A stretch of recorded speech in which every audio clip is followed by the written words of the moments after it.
Orient bell tiles studio से आप देख रहे हैं एबीपी न्यूज। नमस्कार, मैं हूं संदीप चौधरी। आज सीधा सवाल में बात होगी एसआईआर की। यह सचमुच में सिरदर्द बन चुका है। इस पर बवाल थमने का नाम ही नहीं ले रहा है। यूपी टू बंगाल जारी है बवाल। और इस एसआईआर के रण में अब जुड़ गया है आरक्षण। जी हां, आरक्षण कि जी वोट चोरी की जा रही है, आपके नाम काटे जा रहे हैं। पीके ने, प्रशांत किशोर ने 60-62 हजार वोट काटे गए। बिहार में दावा किया चुनावी नतीजे आने के बाद। उसके बाद अखिलेश यादव बोले 50,000 वोट काटी जा रही हैं हर विधानसभा क्षेत्र में। अब बात आ रही है 20,000 काटे जा रहे हैं। और ये वोट काटने से सिर्फ आपका मताधिकार नहीं जाएगा, आपका आरक्षण भी खत्म हो जाएगा, क्योंकि आपकी पहचान भी खत्म हो जाएगी। ये अखिलेश कह रहे हैं, बीजेपी कह रही है, ये समझ से परे है। आरक्षण कैसे खत्म हो जाएगा? ट्रेनिंग की जरूरत है अखिलेश यादव को। एसआईआर के बारे में उन्हें प्रशिक्षण की जरूरत है। पर इसमें पलटकर सवाल यह भी आ रहा है कि क्या दरअसल बीएलओ उन्हें मुकम्मल तरीके से प्रशिक्षित किया भी गया था, या बिना किसी योजना के, बिना किसी प्लानिंग के ये एसआईआर की प्रक्रिया 9 राज्यों और 3 केंद्र शासित प्रदेश में शुरू कर दी गई, वो भी 1 महीने में ही पूरी होनी है। यह अभी तक नहीं पता लग पा रहा है किस पंडित जी ने यह मुहूर्त निकाला था, या 1 महीने में ही प्रक्रिया पूरी करनी है उन राज्यों में भी जहां 3-3 साल बाद चुनाव है। पर योजना के अलावा क्या बीएलओ प्रशिक्षित भी किए गए थे? 26 का आंकड़ा अब 28 पर चला गया है। बीएलओ की मौत का आंकड़ा लगातार बढ़ता जा रहा है। मध्य प्रदेश में एक और बीएलओ ने आत्महत्या कर ली। मध्य प्रदेश में तो 3 साल बाद चुनाव है। इन्हें ट्रेन भी किया गया था ढंग से, जहां नेताओं की ट्रेनिंग की बात हो रही है। और इसमें एक और दिलचस्प सवाल जुड़ गया है, वो है दबाव। इसी का जवाब क्या है? जो सवाल पूछे जा रहे हैं कि दबाव मत बनाओ। पश्चिम बंगाल सरकार को कह रहे हैं आपके जो बीएलए हैं, यानी कि आपके जो एजेंट हैं, बीएलओ और बीएलए को, बूथ लेवल ऑफिसर्स और बूथ लेवल एजेंट्स को तो दरअसल कदम ताल करनी है। तभी तो आपके लिए, मेरे लिए आसान हो जाएगा इस पुनरीक्षण का हिस्सा बनने में। दिक्कत नहीं आएगी, शुद्धिकरण हो जाएगा मतदाता सूची का। पर चुनाव आयोग कह रहा है दबाव मत डालिए अपने बीएलएज के जरिए बीएलओ पर। अच्छा, दबाव बन रहा है बीएलओ पर पश्चिम बंगाल में, उत्तर प्रदेश में नहीं बन रहा, जहां सिर्फ नोएडा में, गौतम बुद्ध नगर जनपद में 500 से ज्यादा, 553 बीएलओज के खिलाफ या तो एफआईआर कर दी गई। 181 तो इनमें ऐसे हैं जिनको निष्कासित कर दिया गया, यानी कि नौकरी से निकाल दिया गया है, या उनसे जवाब मांगा गया है। तो जवाब दबाव में आ रहा है क्या? और यह बवाल क्या थमेगा नहीं? इसी पर आपकी राय, आपके सुझाव और आपके सवाल, जो अब सीधा सवाल के अहम हिस्सा बन चुके हैं, उनका रहेगा इंतजार। तो बात होगी वोट चोरी की, एसआईआर की, वोटों का शुद्धिकरण। अब रण पहुंच गया है आरक्षण तक। अब आप सर खुजलाएंगे, आरक्षण कहां से आ गया? यह भी आ गया है, इसने भी एंट्री मार दी है। 4 दिसंबर तक ये वोटर शुद्धिकरण की प्रक्रिया चलेगी। वैसे तो वो फाइनल लिस्ट आएगी फरवरी में, लेकिन फॉर्म भरने की आखिरी तारीख 4 दिसंबर है, यानी कि 5 दिन बचे हैं सिर्फ। पर सवाल इतने हो चुके हैं, 5 दर्जन से ज्यादा सवाल उठ चुके हैं। इन सवालों के अभी भी जवाब नहीं मिल रहे हैं और नए नए अध्याय जुड़ते जा रहे हैं। अब अखिलेश यादव कह रहे हैं कि आज वोट का अधिकार छीन रहे हैं और कल ये आरक्षण छीन लेंगे। 20-20 हजार वोट काटी जा रही हैं। पहले अखिलेश यादव बोले थे 50,000 वोट। अब वो अपने लोकसभा सांसद, घोषी से लोकसभा सांसद हैं राजीव राय ने चिट्ठी लिखी है चुनाव आयोग को, इलाके के डीएम को भी चिट्ठी लिखी है। 20-20 हजार वोट काटे जा रहे हैं जी। इस पर आपत्ति दर्ज कराई है। एक दिन पूरा इंतजार करते रहे, जवाब नहीं मिला चुनाव आयोग से। ऐसा दावा किया जा रहा है। अब इसे आरक्षण से जोड़ दिया है अखिलेश यादव ने कि ये 20,000 नाम तो कटेंगे ही, मतदाता सूची से तो नाम जाएगा ही, आरक्षण भी खत्म हो जाएगा। अब आरक्षण कैसे खत्म हो जाएगा? नाम नहीं है, उस आदमी को आरक्षण नहीं मिलेगा, या पूरी आरक्षण व्यवस्था खत्म हो रही है? ये अपने पीडीए के कार्ड को खेलने की एक और रणनीति बनाते दिख रहे हैं क्या अखिलेश यादव?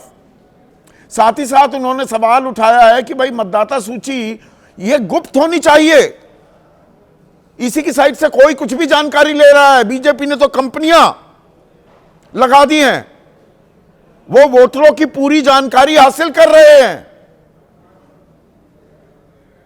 मतलब जैसे आपके पास फोन आ जाता है ना, सर आपको लोन चाहिए क्या, आप सर खुजलाते रहेंगे कि भाई मैंने लोन की बात नहीं की, या मैं तो बैंक से बात कर रहा था, 10 फोन कैसे आने लगे, या मेरी गाड़ी का अभी इंश्योरेंस ड्यू था तो दिन में 2 दर्जन फोन आ जाते थे कि जी इंश्योरेंस करवा लीजिए, हम करवा देंगे। तो ये दरअसल डेटा चोरी होती है। ये कंपनियां इसमें एक्सपर्टीज हासिल कर चुकी हैं, वो पूरी लिस्ट बना लेती हैं और उसे बेचा जाता है। अखिलेश यादव कह रहे हैं बीजेपी कंपनी के जरिए वोटरों के आंकड़े जुटा रही है और फिर साइंटिफिक रिगिंग कर रही है। जहां जहां कटवाने हैं वहां कटवा दिए, जहां पता है ये फर्जी वोट हैं लेकिन बीजेपी के खाते के हैं, ये दावा कर रहे हैं राजकुमार भाटी, समाजवादी पार्टी के राष्ट्रीय प्रवक्ता, की शहरी इलाकों में फर्जी वोट बचाए जाएंगे और गांवों में असली वोट काटे जाएंगे। अब संबित पात्रा कह रहे हैं कि ये बयान तो विभाजनकारी हैं, एसआईआर आरक्षण कैसे खत्म कर देगा, अखिलेश यादव को ट्रेनिंग लेनी चाहिए। तो ये वार पलटवार जो हो रहा है उसकी बानगी देखिए। एसआईआर के बहाने वोट डालने का अधिकार छीन रहे हैं, आरक्षण छीनेंगे, आपकी पहचान छीनेंगे, आपके ऊपर उल्टे सीधे दबाव बनाएंगे। ये पूरी सोची समझी रणनीति है कि लोकतंत्र देश से खत्म हो जाए। अखिलेश यादव जी ने कहा एसआईआर होगा तो आरक्षण समाप्त हो जाएगा, नौकरी चली जाएंगी, महंगाई बढ़ जाएगी। मुझे तो लगता है एसआईआर के विषय में अखिलेश यादव जी को ट्रेनिंग लेनी चाहिए। अब संबित पात्रा को समझ नहीं आ रहा कि भाई एसआईआर आरक्षण कैसे खत्म कर देगा। तो जयंत चौधरी कभी साथ साथ थे अखिलेश यादव के साथ, साइकिल पर सवार थे अपने नलके को लेकर जो उनका चुनावी चिन्ह है। वो कह रहे हैं कि अखिलेश यादव की बातों से लगता है वो चुनावी नहीं लड़ना चाहते, भ्रम फैला रहे हैं। पर चुनाव तो बिहार में शांतिपूर्ण तरीके से हुआ, एसआईआर से किसी को डरने की जरूरत नहीं। पर उधर टीएमसी यूपी टू बंगाल थम नहीं रहा है बवाल। उनका प्रतिनिधिमंडल मिला भी चुनाव आयोग से और उसके बाद डेरेक ओब्रायन जो राज्यसभा में उनके सांसद भी हैं, उन्होंने दावा किया कि मुख्य चुनाव आयुक्त ने उनके किसी भी सवाल का जवाब नहीं दिया। उनके जो सवाल हैं वो भी मैं आपको बताने वाला हूं। तो शुवेंदु अधिकारी बीजेपी के बड़े नेता हैं पश्चिम बंगाल में, वो कह रहे हैं कि दिल्ली में ज्ञानेश कुमार के पैर पकड़ रहे थे टीएमसी वाले और बाहर आकर बड़ी बड़ी बातें कर रहे हैं। पर जो सवाल पूछ रहे हैं टीएमसी वाले, वो कह रहे हैं कि भाई एसआईआर का असली मकसद क्या है, घुसपैठियों का पता लगाना है तो बाकी सीमावर्ती राज्यों में क्यों नहीं हो रहा है एसआईआर। और लोकसभा चुनाव तक वोटर लिस्ट मान्य थी, अब इतनी गड़बड़ झाला, इतनी गड़बड़ियां कैसे आ रही हैं। बीजेपी के नेता तो 1 करोड़ वोटर हटवाने का दम भर रहे हैं। चुनाव आयोग को क्या बीजेपी चला रही है और बंगला सहायता केंद्र के कर्मचारियों को डेटा एंट्री की इजाजत क्यों नहीं दी जा रही है? कि इनका तो जवाब मिला नहीं, पर एक जवाब जरूर मिला। चुनाव आयोग कह रहा है टीएमसी से कि अपने कार्यकर्ताओं को कहिए, अपने बूथ लेवल एक्टिविस्ट को कहिए, एजेंट्स को, कि बीएलओ पर अनावश्यक दबाव ना बनाएं। अब टीएमसी कह रही है हम कहां दबाव बना रहे हैं, दबाव तो आप लोग बना रहे हैं। ये दबाव की भी राजनीति हो रही है। तेरा दबाव मेरा दबाव। पश्चिम बंगाल में सरकार दबाव बना रही है तो उत्तर प्रदेश में सरकार बीएलओ पर दबाव बना रही है। भाई जहां मैं बैठा हूं गौतम बुद्ध नगर में, यहां पर 68 बीएलओ के खिलाफ एफआईआर हुई। 181 को निष्कासन का ऑर्डर दे दिया। आंगनबाड़ी वर्कर हैं बेचारी। और 304 के खिलाफ जांच के आदेश। कुल मिलाकर 7 जिलों में 785 बीएलओ के खिलाफ या तो एफआईआर, या उनका वेतन रोक दिया गया, या उन्हें नौकरी से बाहर निकाल दिया गया, या उन्हें उनके खिलाफ जांच के आदेश दे दिए गए हैं। तो चुनाव आयोग कह रहा है बीएलए दबाव बना रहे हैं बीएलओ पर पश्चिम बंगाल में। यहां उत्तर प्रदेश में दिख रहा है कि प्रशासन दबाव बना रहा है बीएलओ पर।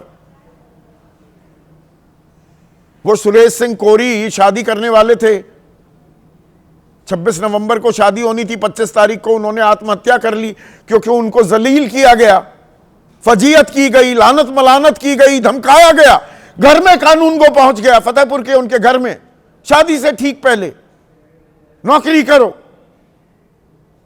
7 फेरे की इजाजत नहीं दी गई। 28 की मौत हो चुकी है। चुनाव आयोग कह रहा है कि टाइम पर हो जाएगा काम पूरा। और ये जो चले गए इसके बारे में कुछ नहीं, नील बटे सन्नाटा। गांधी जी के 3 बंदर बना हुआ है चुनाव आयोग। ये बात मैंने कई बार कह दी है पहले भी। ऐसे में आज का सीधा सवाल, यूपी टू बंगाल एसआईआर पर कब तक बवाल, या इसको दूसरे अंदाज में भी कह दूं, कब थमेगा बवाल? थमेगा भी। और वोट का शुद्धिकरण खत्म करेगा आरक्षण।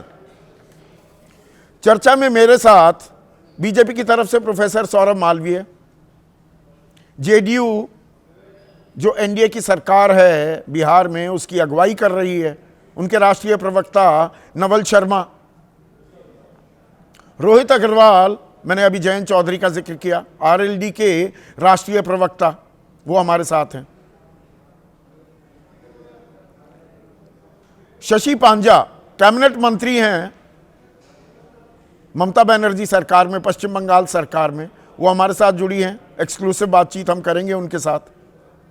दीपक झा राष्ट्रीय प्रवक्ता हैं कांग्रेस के, जाने माने पत्रकार और सत्यहिंदी.com नाम का डिजिटल प्लेटफॉर्म चलाते हैं। आशुतोष और समाजवादी पार्टी के राष्ट्रीय प्रवक्ता राजकुमार भाटी हमारे साथ इस चर्चा में जुड़ चुके हैं। राजकुमार भाटी, वोट कटेंगे, पहले 50,000 कह रहे थे, अब 20,000 पर आ गए, और ये वोट कटने से आरक्षण चला जाएगा। आरक्षण कैसे चला जाएगा? संबित पात्रा को समझ नहीं आ रहा ये।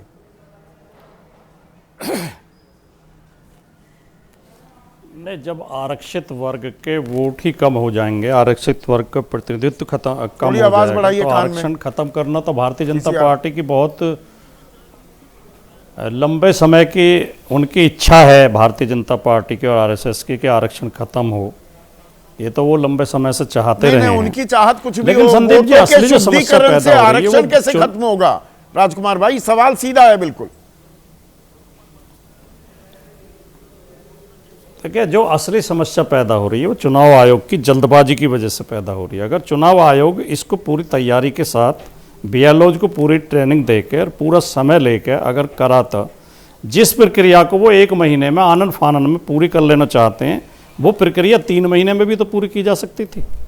एक भी वोटर छूटे नहीं, एक भी वोटर का फार्म भरने से न छूटे, एक भी वोट जो जायज वोट है वो कटे नहीं, ऐसी गारंटी के साथ भी तो एसआईआर ये बात तो पहले भी हो चुकी। सवाल जो मेरा है, आप तो सीधे सवाल का सीधा जवाब देने में वाले व्यक्तियों में से हैं।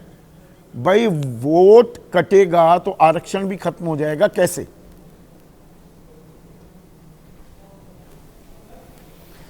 देखिए, जब पहला ड्राफ्ट आएगा वोटर लिस्ट का, तब हम ये कह पाएंगे समीक्षा के बाद कि किस किस वर्ग के कितने वोट काटे हैं। आज जो बातें कही जा रही हैं वो चर्चाओं पर, संदेहों पर और अफवाहों पर कही जा रही हैं। ऐसी चर्चा है, कई बीएलओ ये कह रहे हैं हमारे ऊपर दबाव बनाया जा रहा है। जो जिस जीएस बीएलओ का आपने जिक्र किया, जिसने सुसाइड कर लिया, उसने ये बोला है कि मेरे ऊपर दबाव था कि ओबीसी वर्ग की वोटें काटनी है। नहीं, आप विपिन यादव की शायद बात कर रहे हैं। कई क्षेत्रों से ये खबर आ रही है। विपिन यादव ने ऐसा नहीं बोला अपनी डाइंग डिक्लेरेशन में, उनके रिश्तेदार ने जरूर बोला ये बात बोली है, पर रिश्तेदार ने बोली। उस रिश्तेदार ने ये कहा कि मुझे उन्होंने ये बताया था कि मेरे ऊपर दबाव डाला जा रहा है। तो अगर इस तरह किया जाएगा कि ओबीसी के, एससी के, आदिवासियों के वोट काटे जाएंगे तो आरक्षण भी खत्म होगा। फिर जब उनके मतदाता ही कम हो जाएंगे, उनका प्रतिनिधित्व कम हो जाएगा तो उनकी आवाज कमजोर हो जाएगी। सबूत नहीं है, कयासों का बाजार जो गर्म हो रहा है, जो अफवाहें फैलाई जा रही हैं, और ये भ्रामक खबरें भी हो सकती हैं, आप ये भी मान रहे हैं, उनके आधार पर ये गंभीर आरोप लगा रहे हैं आप। संदीप जी, जो उत्तर प्रदेश का रिकॉर्ड रहा जिसके सबूत हैं, जो बाकायदा प्रमाणित है कि भारतीय जनता पार्टी की सरकार ने बार बार ओबीसी, एससी और माइनॉरिटी के वोट काटे हैं। हमने 18,000 शपथ पत्र 2022 विधानसभा चुनाव के बाद चुनाव आयोग को दिए हुए हैं, जिन पर कोई कार्रवाई नहीं हुई है। उसमें वो सारे मतदाता पीडीए के हैं, पीडीए वर्ग के हैं। दूसरे जो 9 सीटों पर उपचुनाव हुआ था उसमें साफ साफ देखा गया कि पुलिस खड़े कर करके और पीडीए के वोट नहीं पड़ने दिए जा रहे थे। ओबीसी बहुल और मुस्लिम बहुल इलाकों में पुलिस आईडी चेक हमने देखा दरोगा सीधे चुनाव आयोग बंदूक तान रहा था कि ये तो हमने देखा, दरोगा बंदूक तान रहा था। तो जो भारतीय जनता पार्टी जिस तरह की बेईमानी करती रही है, ओबीसी के वोट और एससी के वोट जानबूझ कर काटे जाते हैं, फिर उन्हें मतदान नहीं करने दिया जाता, फिर उन्हें डराया धमकाया जाता है और उन्हें भयभीत किया जाता है। अगर उनका प्रतिनिधित्व ठोक रहे हैं, एफिडेविट दिए थे चुनाव आयोग को, चुनाव आयोग ने अगर संज्ञान नहीं लिया तो अदालत जाइए ना, उस बात को आगे बढ़ाना पड़ेगा। सिर्फ स्टूडियो में यह चर्चा करने से काम चल जाएगा क्या राजकुमार भाटी? वो सवाल आपका बिल्कुल जायज है, लेकिन हमारी बात भी तो जायज है। चुनाव आयोग तो जवाब दे कि उसने हमारे शपथ पत्रों पर कार्रवाई क्यों नहीं की। नहीं, अभी तो एक चुनाव लगा दिया है। चुनाव आयुक्त ने, उत्तर प्रदेश के चुनाव आयुक्त ने, राजीव राय ने कहा है कि 20,000 लोगों के बाकायदा वो सबूत भी उन्होंने चुनाव आयोग को भेज दिए हैं। ये वो दावा कर रहे हैं। चुनाव आयोग के जवाब का एक दिन इंतजार किया, कोई जवाब नहीं मिला है। अधिकांश गांवों में बीएलओ नहीं पहुंचे हैं। वो ये भी दावा कर रहे हैं फॉर्म उपलब्ध नहीं हो रहे हैं, और डीएम को भी पत्र लिखा लेकिन कोई संतोषजनक जवाब नहीं आया। और इसमें आपने भी एक आरोप जड़ दिया था। आपने आरोप लगाया शहरी इलाकों में फर्जी वोट बरकरार रहेंगे, गांवों में वोट, असली वोट काटे जा रहे हैं। तो ये सबूत दीजिए ना, अदालत में पहुंचिए ना, अगर चुनाव आयोग संज्ञान नहीं ले रहा है। राजकुमार,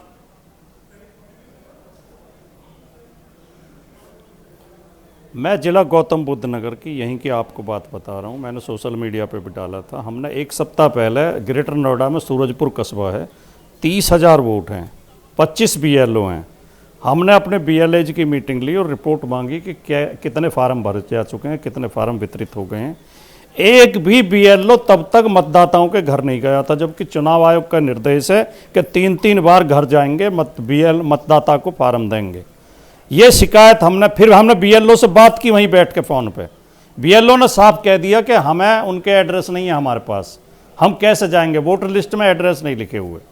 फिर हमने सुपरवाइजर से शिकायत की, एसडीएम से शिकायत की, डीएम को लिखित में दिया, सोशल मीडिया पे, एक्स पे तो आपकी पोस्ट करके उसे तो संज्ञान लिया है ना। आपने सवाल पिछले 10 दिनों से उठा रहे थे। 4 दिन पहले गौतम बुद्ध नगर में 68 बीएलओ के खिलाफ एफआईआर की गई, 181 को निष्कासित करने के आदेश भी जारी कर दिए। ये आंगनवाड़ी वर्कर्स थी, और जांच के आदेश 304 के खिलाफ दिए गए, 553 सिर्फ गौतम बुद्ध नगर में।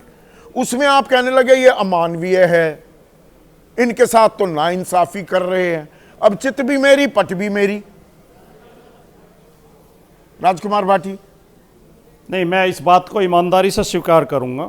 मैं इस बात को ईमानदारी से स्वीकार करूंगा कि हमारी उस शिकायत के बाद फार्म बंटने में थोड़ा तेजी आई और बीएलओ में चहल पहल हुई, बीएलओ जाने शुरू हुए। लेकिन अभी तक भी नोएडा, ग्रेटर नोएडा में अभी तक भी 40% फार्म ही अपलोड हुए हैं और लगभग 70% फार्म बटे हैं। 30% फार्म तो अभी पहुंच ही नहीं पाए हैं और 60% अभी अपलोड नहीं हो पाए हैं। पहली बात तो ये 4 दिन बाकी बचे, केवल हमारे पास 4 दिन बचे हैं। 4 दिन में ये प्रक्रिया पूरी नहीं कर पाएंगे। चुनाव आयोग को इसका समय बढ़ाना जाना चाहिए। दूसरे बीएलओ के ऊपर अनावश्यक दबाव बनाए जा रहे हैं, इस बात के कई सबूत हैं। 3 अध्यापकों ने रिजाइन कर दिया है जिला गौतम बुद्ध नगर में। सरकारी टीचर जिनकी नौकरी 15 साल 20 साल पुरानी हो गई है, क्यों सरकारी नौकरी छोड़ेंगे? उन्होंने ये कहते हुए रिजाइन कर दिया कि हमारे ऊपर अनावश्यक दबाव बनाया जा रहा है, मानसिक उत्पीड़न किया जा रहा है। आप चाहें तो मैं उनका पत्र भी भेज सकता हूं, मेरे पास पत्र भी मेरे मोबाइल में मौजूद है। आप पत्र भेजिए, प्राथमिक शिक्षक हमें जो जानकारी मिलेगी ना ज्ञापन दिया है, ना काऊ से बैठ। मैं आपके यहाँ तो हम सीधा सीधा आपको रखे आगे, ये हमारा मोटो मैं आपके व्हाट्सएप पे का। आपके मैं अभी आपके व्हाट्सएप पे भेज रहा हूं। प्राथमिक शिक्षक संघ का ज्ञापन भी है, डीएम को उन्होंने ज्ञापन दिया है कि बीएलओ के ऊपर अनावश्यक दबाव अधिकारियों द्वारा बनाया जा रहा है।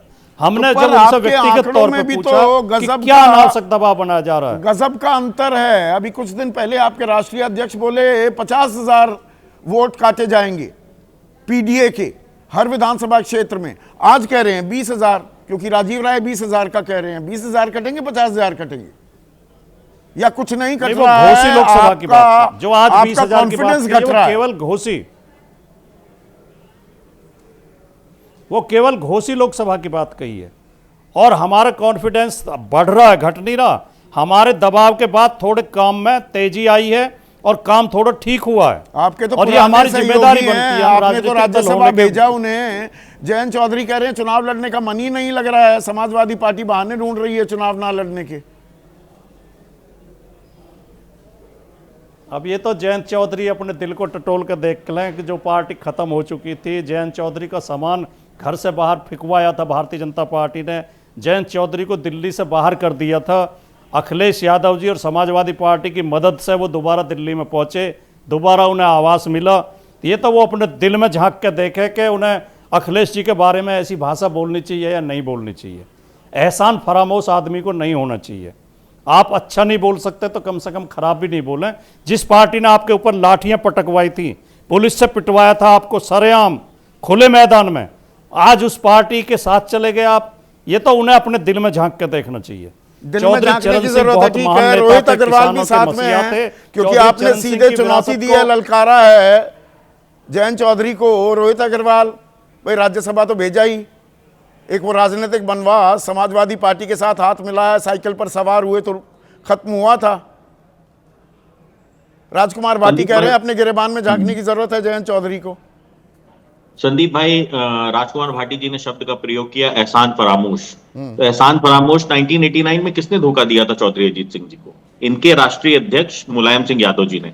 अगर उन्होंने धोखा ना दिया होता चौधरी अजीत सिंह जी को, तो शायद राजकुमार भाटी जो समाजवादी पार्टी का तबका लिख के बैठे हुए हैं ना यहाँ पे, प्रवक्ता बनके, राष्ट्रीय प्रवक्ता बनके, वो यहाँ पे होते ही ना, एग्जिस्ट ही ना करते। तो जिस पार्टी की उपज ही धोखे से हुई हो, वो हमको तो कम से कम ज्ञान ना दे। अच्छा, दूसरी बात यह है, धोखा दे दिया आपने, मोटी बात ये है।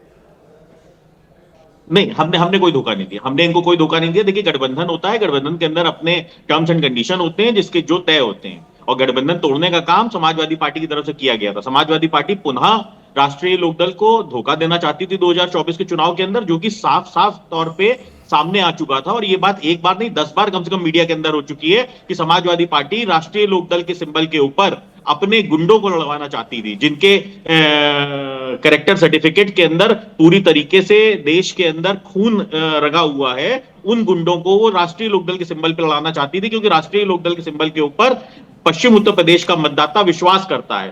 समाजवादी पार्टी चाहती थी कि राष्ट्रीय लोकदल का कार्यकर्ता नाराज हो जाए। एसआईआर की ये वोटर शुद्धिकरण बिल्कुल सही है, सटीक है, कोई दिक्कत नहीं है।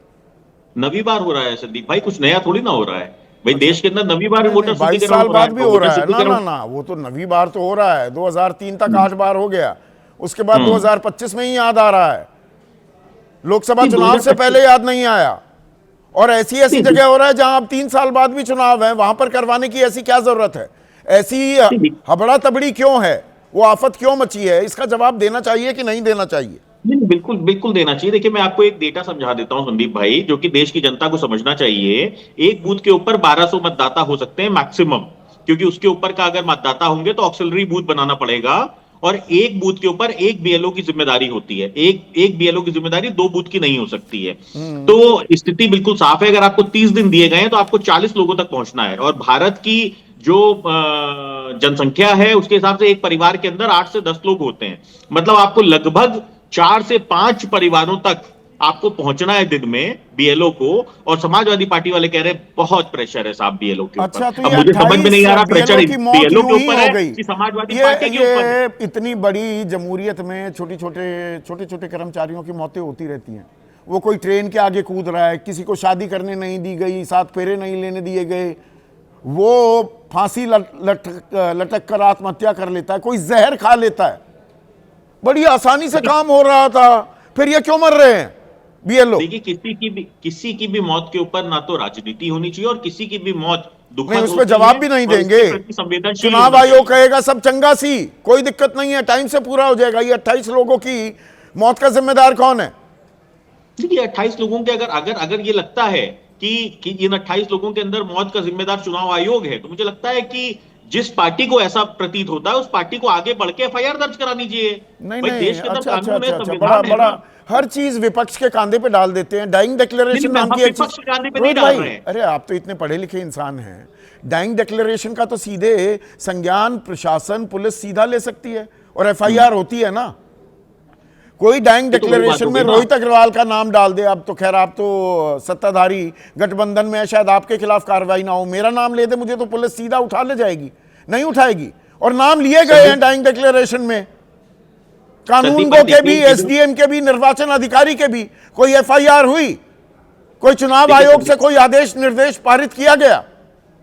संदीप भाई, जिस भी व्यवस्था के अंदर डाइंग डिक्लेरेशन अवेलेबल है उसके अंदर जांच होगी, और जांच होने के बाद अगर कोई जांच भी तो दोषी यही पाया जांच जाएगा, उसके ऊपर होगी, कार्रवाई कब 9 मन तेल होगा, कब राधा नाचेगी, जांच होगी। बिना सीधे जांच सीधे से फांसी एफआईआर देने क्यों के नहीं बाद। हो रही? ये एफआईआर अगर गौतम बुद्ध नगर में 68 एफआईआर, बहराइच में 5 एफआईआर, बुलंदशहर में 6 एफआईआर बीएलओ के खिलाफ हो सकती हैं, तो बीएलओ की मौत पर निर्वाचन अधिकारी या एसडीएम के खिलाफ एफआईआर क्यों नहीं हो सकती? सिंपल सा सवाल है। देखिए, अभी भाटी साहब मेरे साथ एक डिबेट में थे थोड़ी देर पहले, और भाटी साहब ने बताया कि एक बीएलओ ने इनको सेंसिटिव जानकारियां दी। अब फिर जो मैं पूछ और रहा हूं, जिसको ये भाटी कोर्ट साहब में को भी- करिए ना कोर्ट अभी में भी किनारे, लेके जाने को तैयार आप थे। भाटी साहब को किनारे करिए ना रोहित भाई। अगर हाँ। बीएलओ के खिलाफ एफआईआर हो सकती है, जिन बीएलओ ने डाइंग डिक्लेरेशन दी उस आधार पर वहां के निर्वाचन अधिकारी एसडीएम के खिलाफ एफआईआर क्यों नहीं हुई? इसका जवाब दीजिए ना। मुझे लगता है किसी भी सोसाइटी के अंदर जांच तो होती ही है, बिना अच्छा, जांच के तो कोई भी होती सोसाइटी है, केस बंद हो ही एफआईआर नहीं नहीं सकता होती है। है। अच्छा चलिए, उसका भी तो पता जांच लग तो जाएगा। होगी ही होगी, और जहां हम पे डाइंग पीछे पड़ते हैं तो डिक्लेरेशन है- पीछा तो जल्दी से छोड़ते नहीं हैं, तो इस बात में हम अंत तक देखेंगे वो जांच में क्या पाया जाता है। मेरे साथ शशि पांजा हैं, कैबिनेट मंत्री हैं पश्चिम बंगाल सरकार में। शशि जी, अगर चुनाव आयोग का मानूं मैं दावा, तो आपके कार्यकर्ता यानी कि आपके बूथ लेवल एक्टिविस्ट वहां पर बीएलओ पर अनावश्यक दबाव बना रहे हैं, और दिल्ली आकर आप रोना रो रहे हैं, बीएलओ की मौत हो गई, दबाव बनाया जा रहा है। कर तो आप रहे हैं ये दबाव का काम। ये गलत ही है, ये गलत आरोप है, और सबसे हमें लगता है इसकी पुष्टिकरण इलेक्शन कमीशन ही करे, क्योंकि फिलहाल जो खबर है वो है अनऑफिशियल लीक, माने ये कुछ लीक हुआ, सोर्सेस, सूत्र मार्फत मालूम पड़ा कि इलेक्शन कमीशन ये कहे, तो इसकी पुष्टिकरण तो इलेक्शन कमीशन ही करे कि तृणमूल कांग्रेस पश्चिम बंगाल में बीएलओ पे दबाव दे रही। इसको आपको प्रेस कॉन्फ्रेंस या प्रेस स्टेटमेंट द्वारा लाना चाहिए। मतलब इसलिए हम कल लोग जो कहते आपकी हैं कि ये मुलाकात आरोप हुई है उसकी मिनट्स जी। ऑफ द मीटिंग जो कहते हैं अंदर क्या कुछ हुआ, क्योंकि सुवेंदु अधिकारी कह रहे हैं आप लोगों ने तो पांव पकड़ लिए थे ज्ञानेश कुमार के, कल बाहर आकर बड़ी बड़ी बातें कर रही हैं। ये 10 मेंबर में शुभेंदु अधिकारी नहीं थे, तृणमूल कांग्रेस के सदस्यगण थे, और सभी हताशाग्रस्त थे, क्योंकि जो सवाल लेके 10 सवाल थे, 10 जन गए 5 सवाल लेके, उसका उत्तर नहीं मिला।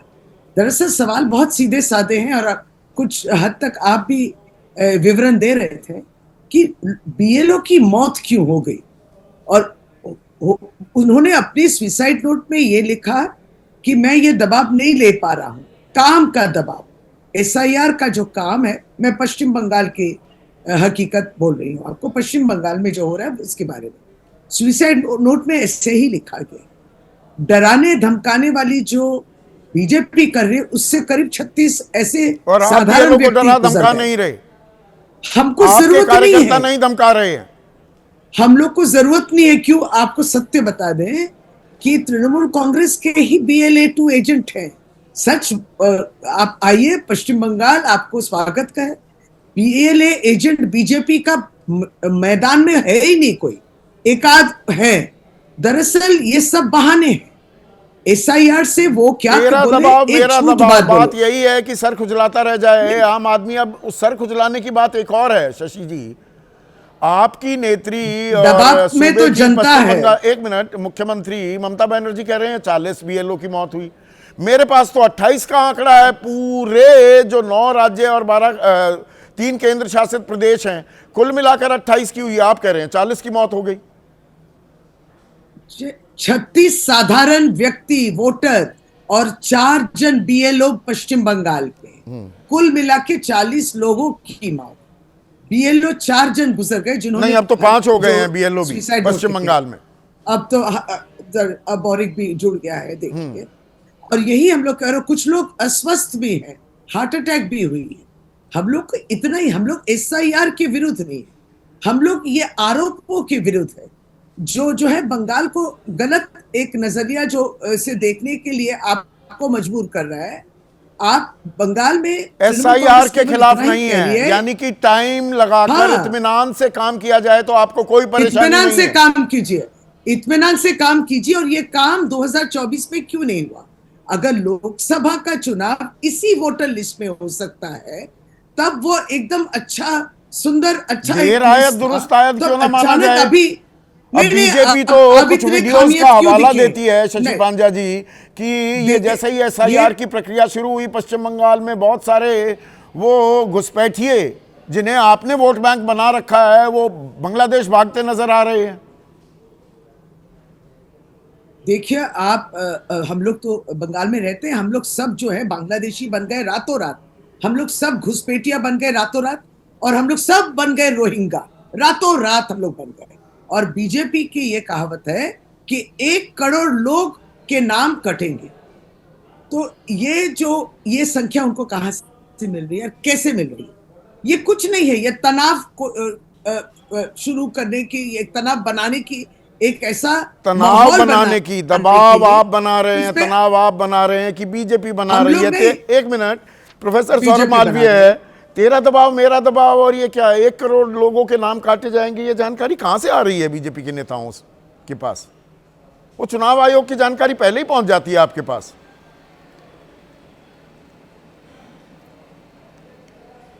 संदीप जी, ममता दीदी की उल्टी गिनती शुरू हो गई है और उनको दिन में तारे दिखने लगे हैं, तो यह बेचैनी है और उनका ब्लड प्रेशर है।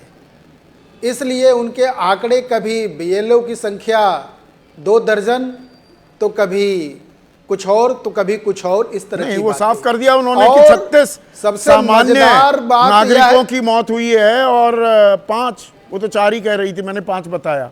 पर नहीं, मेरा सवाल ये था, वो चुनाव आयोग की जानकारी बीजेपी के पास कैसे आ जाती है? वो ये आरोप लगा रहे हैं 1 करोड़ लोगों के नाम काटे गए हैं। मैं जानकारी कहां से आ गई? वो शुभेंदु अधिकारी को जानकारी आ गई, TMC के नेता तो पैर पकड़ रहे थे संदीप जी, ज्ञानेश कुमार के। संदीप जी, यही 2 बात आपको मैं बताने वाला हूं, जरा मुझे 2 मिनट का समय दीजिएगा। बंगाल से लेके और हम अखिलेश जी तक आ जाते हैं। तो दीदी को ये बात समझ में आ गई है कि उल्टी गिनती शुरू हो गई है, और उनके कान में और उनको दिन में ही ये बात समझ में आने लगी है कि कभी 1 करोड़, कभी 2 करोड़, कभी संख्या बढ़ाएंगी घटाएंगी, जबकि हकीकत यह है कि संवैधानिक तरीके से जो कार्य हो रहा है। अब दूसरी महत्वपूर्ण बात, कोविड पीरियड में, कोविड के समय में अखिलेश जी इंजेक्शन के लिए भी विरोध कर रहे थे। अरे ना ना ना ना ना, इसमें बीजेपी की विचार है इंजेक्शन में। राम मंदिर में ना ना ना, उधर नहीं जाना, राम मंदिर, ये सब काल्पनिक बातें हैं।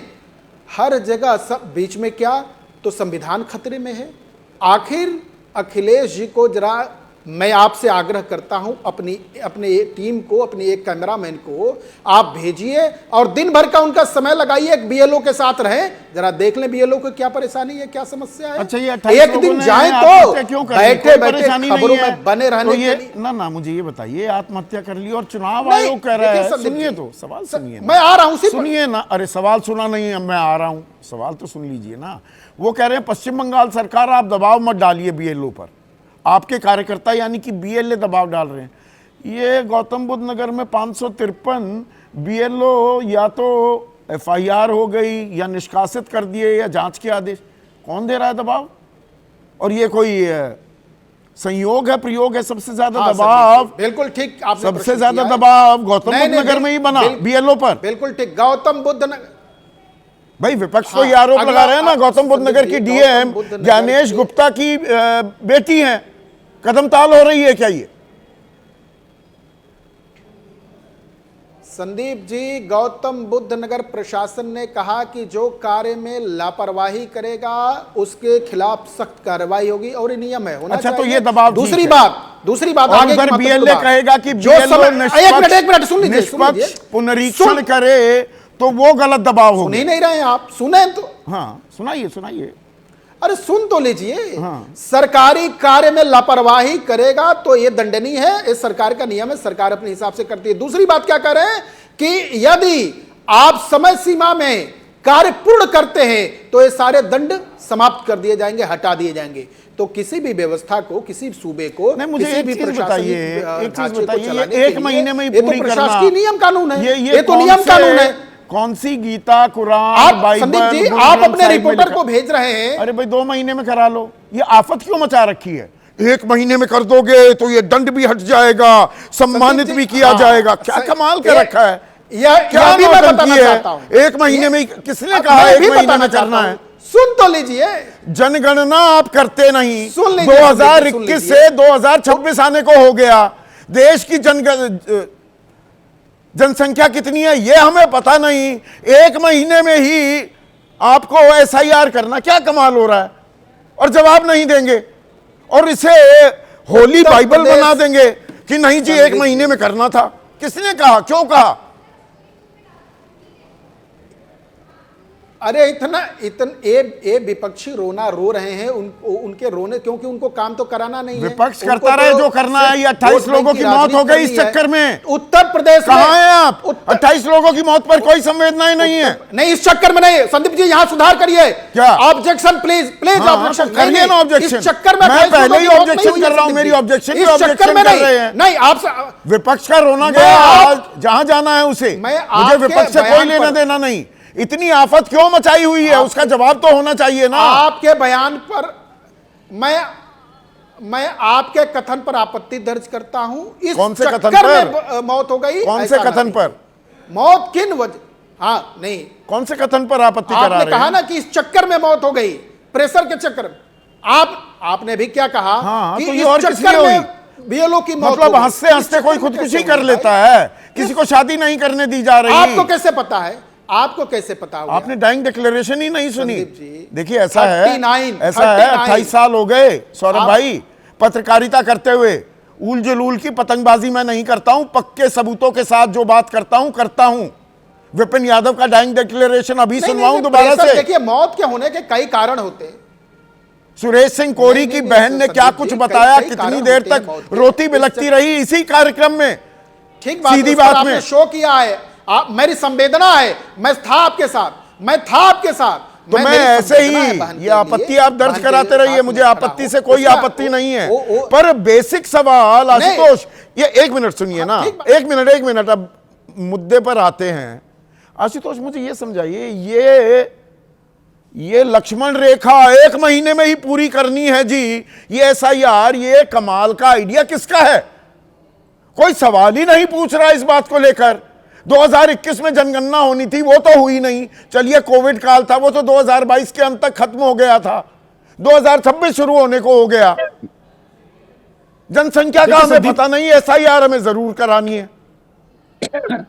देखिए संदीप, ये अभी मैं आपके भारतीय जनता पार्टी के प्रवक्ता की बातों को सुन रहा था और मुझे इतनी तकलीफ हुई, इतना दुख हुआ कि कितना हमारा सिस्टम कितना क्रूर और निष्ठुर हो गया है कि जरा सी भी संवेदना नहीं है कि बीएलओ ने आत्महत्या कर ली, उस पर कोई संवेदना नहीं। ये बिल्कुल उसी तरीके की टिप्पणी है कि जब कोविड हुआ था, लोग पैदल जा रहे थे, उस वक्त भारतीय जनता पार्टी के प्रवक्ताओं ने किस किस तरीके की टिप्पणियां की थी। बलबीर पुंज का तो बाकायदा मेरे पास बयान है अभी भी।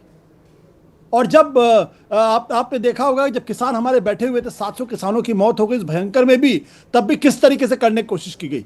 ये जो एरोगेंस है और ये जो निष्ठुरता है, ये समझना चाहिए। कल आप भी विपक्ष में जा सकते हैं, लेकिन ये समझने को तैयार नहीं है। और ऐसी कौन सी मजबूरी है कि सत्ता पक्ष से जुड़े हुए सारे आपके पार्टी जो प्रवक्ता चैनल पे हैं, वो सब लोग इलेक्शन कमीशन को ऐसे डिफेंड कर रहे हैं जैसे कि मान लो कि इलेक्शन कमीशन नहीं बल्कि राजा हरिश्चंद्र हो।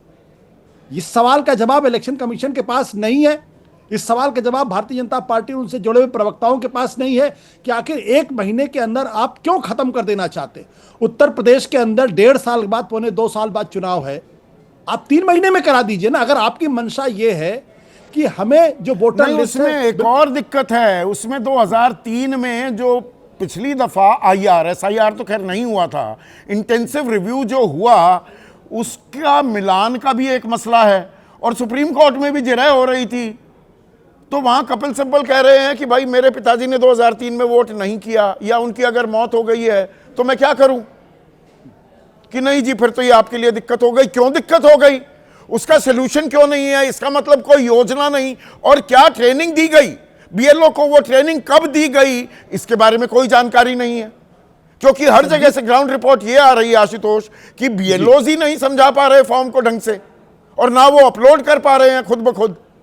संदीप, मैं आपको बता दूं कि मेरा जो पोलिंग बूथ है उसकी बीएलओ ने इस्तीफा दे दिया है और ये मुझे फोन पे बात हुई इस पे, और उसने कहा कि आप जो नई बीएलओ हैं उनको आप कोऑपरेट करिए।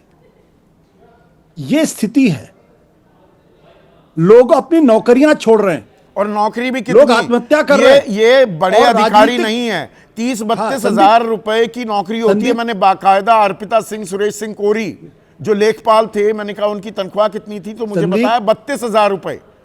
कम तनख्वाह वाले लोग और उनको बलि का बकरा बना रहे हैं। यहां पर ट्रेनिंग दी नहीं गई। संदीप, अफसोस इस बात को होता है कि राजनीतिक पार्टियों को इन गरीब बीएलओस के साथ होना चाहिए था।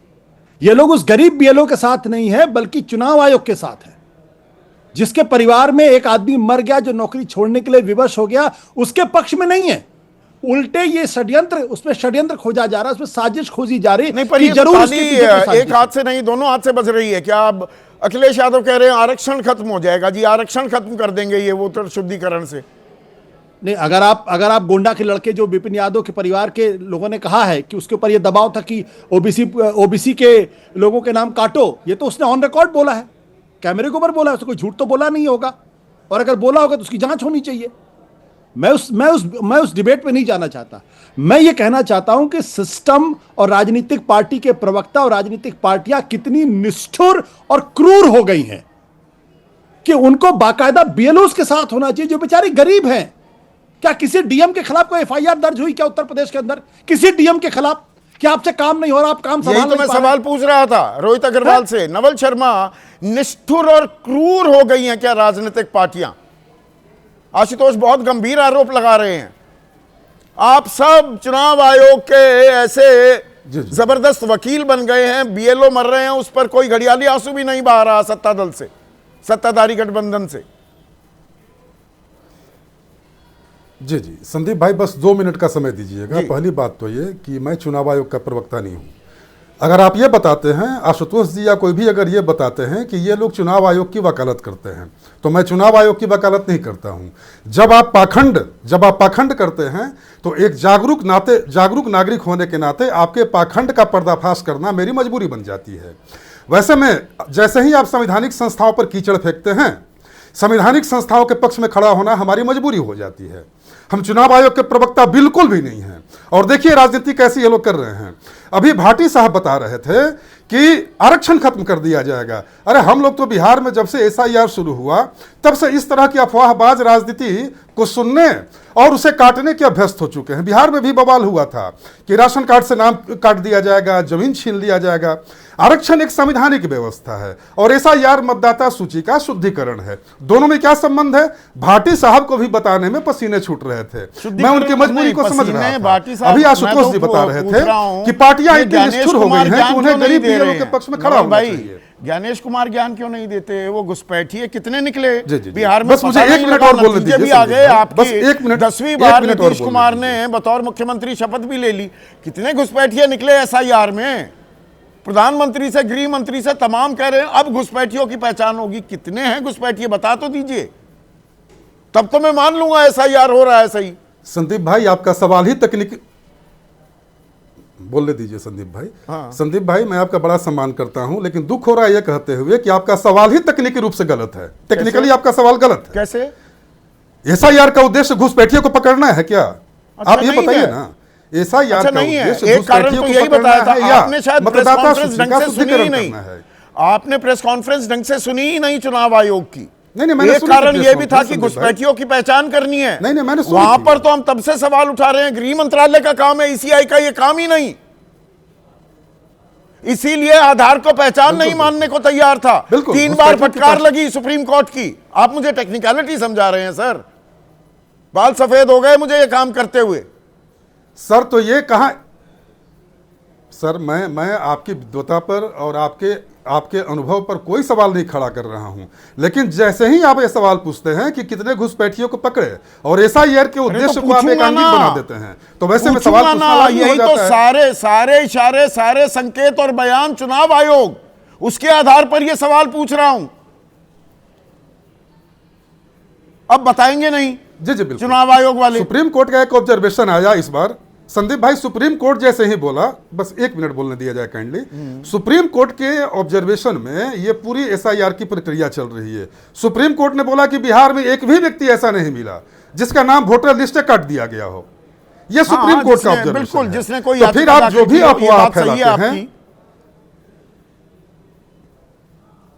जी बिल्कुल, तो ये जब पूरी प्रक्रिया सुप्रीम कोर्ट की निगरानी में मतलब आपका कहने का मतलब ये है, सुप्रीम कोर्ट ने माना कि बिहार में मैं समझ गया आपकी आर्गुमेंट का। वो ये है, कोई भी चीज है विपक्ष की पूरी जिम्मेदारी है, सारे कागजात दे, सुप्रीम कोर्ट में दस्तखत करे, मतलब दरवाजा खटखटाए, चुनाव आयोग को ज्ञापन दे, हलफनामा दे, समाजवादी पार्टी कहती रह जाए 18,000 हलफनामे दे दिए, कुछ नहीं हुआ, और वोटर भागता फिरे, उसके पास कोई काम नहीं।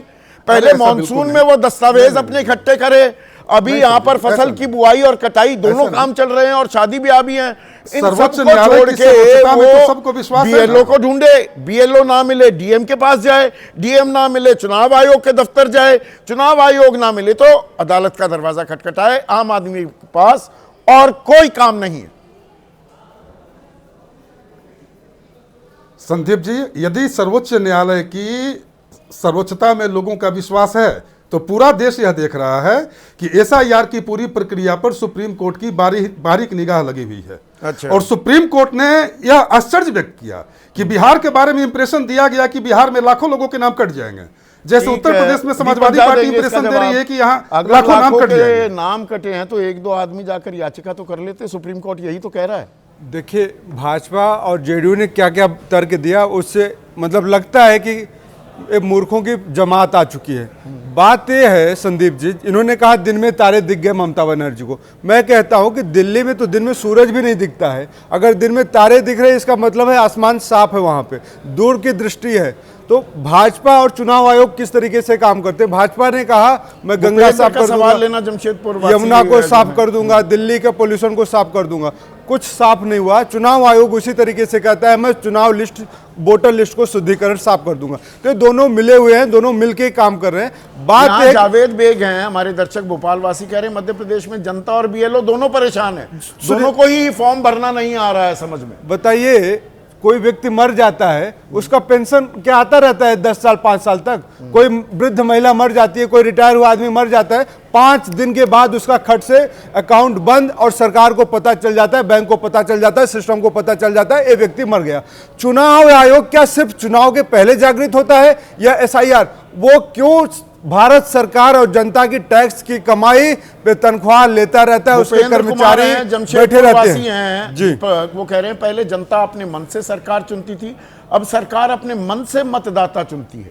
बिल्कुल बात सही ये है। आप लोगों का ये जो भ्रम फैला रहे हैं उसमें तो नहीं फंस गए हैं भूपेंद्र कुमार? नहीं, देखिए उन्होंने बात बिल्कुल सही कहा। बिहार में हर विधानसभा से लगभग 26,000 वोट का औसत सबूत दीजिए ना, अदालत में जाइए। 65, देखिए अदालत में जाएंगे, अदालत जा रहे हैं, सबूत भी दे रहे हैं। बात यह है कि ज्ञानेश कुमार जी ने किस तरीके से कहा 20% वोट तो काटेंगे, उनको कौन से संविधान अधिकार देता है? भाजपा विधायक उत्तर प्रदेश में जब कहता है अपने लोगों के नाम जुड़वाओ और विपक्षियों के वोट कटवाओ, ये कहां से हो जाते हैं संदीप जी? आखिर इस पे सरकार क्यों कार्रवाई नहीं करती? क्या कर रहे हैं? चुनाव आयोग क्यों नहीं कार्रवाई करता है? 2000 देखिए, अभी इन्होंने चुनाव आयोग की ईमानदारी देखिए किस तरीके से। दिल्ली, वहां पे बिहार सरकार में दिवाली के लिए जो बोनस कर्मचारियों को दिया जाता है उसको तो चुनाव आयोग रोक देता है, लेकिन चुनाव से 5 दिन पहले हर अकाउंट में 10,000 रुपए दिए जाएंगे। इस पे चुनाव आयोग ज्ञानेश कुमार जी मौन हो जाते हैं। ऐसा क्यों? इनको सद्बुद्धि नहीं आती कि चुनाव आयोग के साथ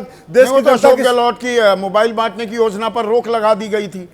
वही तो मैं कह रहा हूँ, 2023 में लैपटॉप नहीं बांटे गए, सारी योजनाओं पर रोक लगा दी जाती है। उसके लिए अदालतें हैं ना, अदालत में जाकर भी तो अपना पक्ष मजबूती से रखिए। और जब ज्ञानेश कुमार कहते हैं, चुनौती देते हैं राहुल गांधी को कि भाई एफिडेविट के जरिए आप अपने आरोप मेरे सामने भेज दीजिए। अच्छा ये बताइए, आपसे सवाल है, क्योंकि आज इस जमात में आप सबसे वरिष्ठ और पढ़े लिखे पत्रकार हैं जो सबसे ज्यादा रिसर्च की बात करते हैं, ना विपक्ष ना सरकार की बात करते। ये बताइए, आपके पास कोई बीजेपी का नेता या समर्थक या कार्यकर्ता आया और कहा कि हमारे वोट काटे गए हैं? सारे विपक्ष के लोग क्यों आते हैं आपके पास? सारे विपक्ष की खबर क्यों आती है कि हमारे वोट काटे गए हैं, हमारा वोटर लिस्ट से नाम नहीं? मेरे पास वीडियो है, अगर आप कहेंगे तो मैं यहाँ पे चला दूंगा। संवैधानिक संस्थाओं में आपका भरोसा ही नहीं रह गया है। एनडीए भरोसा करता है, 240 सीटें आई बीजेपी की। बीजेपी ने कोई वोट चोरी का सवाल थोड़ा उठाया उस वक्त। देखिए, अगर संवैधानिक संस्थाएं संविधान के तरीके से काम करें तो भरोसा पूरा का पूरा रहता है, लेकिन अगर ये संवैधानिक संस्थाएं आरएसएस और बीजेपी के दफ्तर से उनके हिसाब से काम करेंगे तो भरोसा ना आपको होगा ना भरोसा हमको होगा। ज्ञानेश कुमार को स्पष्ट करना पड़ेगा कि आखिर बिहार में 20% वोट काटने का निर्देश उन्होंने किस बेस पे दिया था, किस बेस पे आज वो कह रहे हैं कि हम 1 महीने के अंदर कर लेंगे। जनगणना की बात क्यों नहीं करती सरकार? दुनिया का ऐसा देश बताइए आप कि कोविड के बाद जनगणना ना किया हो। भारत एक ऐसा देश है कि जिसकी जनगणना अभी तक नहीं हुई है। ठीक है, अगर तो जनगणना होगा तो इस्तेमाल किया है दीपक झा ने इसको। अगर मैं इकबाल कहूं,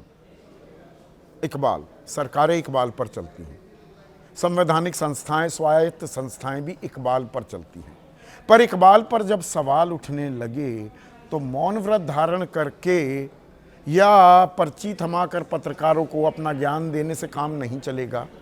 चुनाव आयोग को इन सवालों के जवाब देने चाहिए, और अगर पोल खोल इसमें विपक्ष की होती है तो पोल खोल करिए, पर सामने आइए, क्योंकि सवाल लोकतंत्र का है।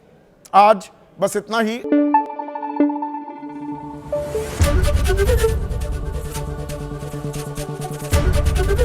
एबीपी न्यूज आपको रखे आगे।